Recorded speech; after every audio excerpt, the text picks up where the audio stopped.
Naitwa Dr. Cyrus Kabere, mkurugenzi wa idara ya afya Northern Tanzania Union Conference.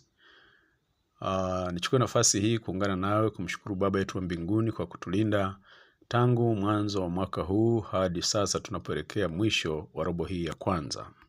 Tunapoelekea mwisho wa robo hii ya kwanza, naomba kukutaarifu tukio moja muhimu sana litakalotokea Sabato ya mwisho ya robo hii tarehe 29 mwezi wa 3 2025.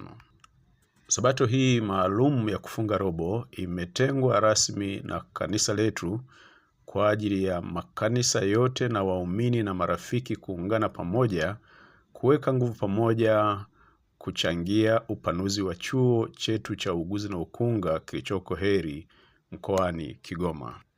Swali linaweza kuwa, kwa nini tuchangie upanuzi wa chuo hiki kilichoko kule Heri Hospital? Na majibu yake machache kwa ufupi sana ni kama ifuatavyo. Kwanza, ndicho chuo pekee tulicho nacho kinachonoa waganga na wataalamu wengine wa afya katika kanisa letu katika nchi ya Tanzania. Kama mjuavyo, huduma ya uponyaji ni mkono wa kuume wa Injili, na kwa kutokuwa na mahali tunaponoa waganga na wataalamu wengine wa afya wetu katika vyuo vyetu kama ilivyo kwa wachungaji na wahasibu na walimu, tunashindwa kupata waganga wanaoweza kuyanisha taaluma na huduma ya utume wa kanisa, na hivyo kufanya huduma yetu ya uponyaji ambayo ni mkono wa kuume wa Injili wakati mwingi kufanya chini ya viwango. Lakini pili, upanuzi wa chuo hiki utatusaidia kuanzisha kozi zingine mpya, na hivyo kufanya kanisa kupata wataalamu wa kutosha katika vituo vyake kwa ajili ya kusukuma kazi ya utume pia. Na sababu ya tatu muhimu ya kupanua chuo hiki ni maandalizi ya kukipandisha hadhi kiweze kuanza kutoa kozi za shahada, yaani digrii ya kwanza katika taaluma za afya katika nchi yetu. Katika awamu hii ya kwanza tunayoweka nguvu pamoja tarehe 29 mwezi huu wa 3, tutakuwa tunakusanya nguvu kwa ajili ya kujenga jengo la orofa 2 lenye madarasa 12 na ofisi za wakufunzi. Jumla ya shilingi milioni 690 zimekisiwa kukamilisha ujenzi huu.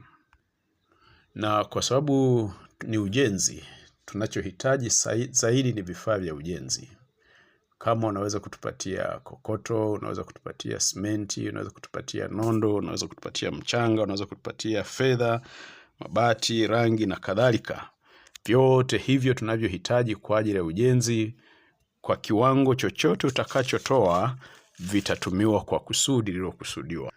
Tunapopanua chuo hiki, tunajenga seminari ya wataalamu wa afya watakaotumika wakikanyaga katika nyayo za Kristo tabibu mkuu wanapohudumia wanadamu na kuwaunganisha na Kristo mwokozi wao.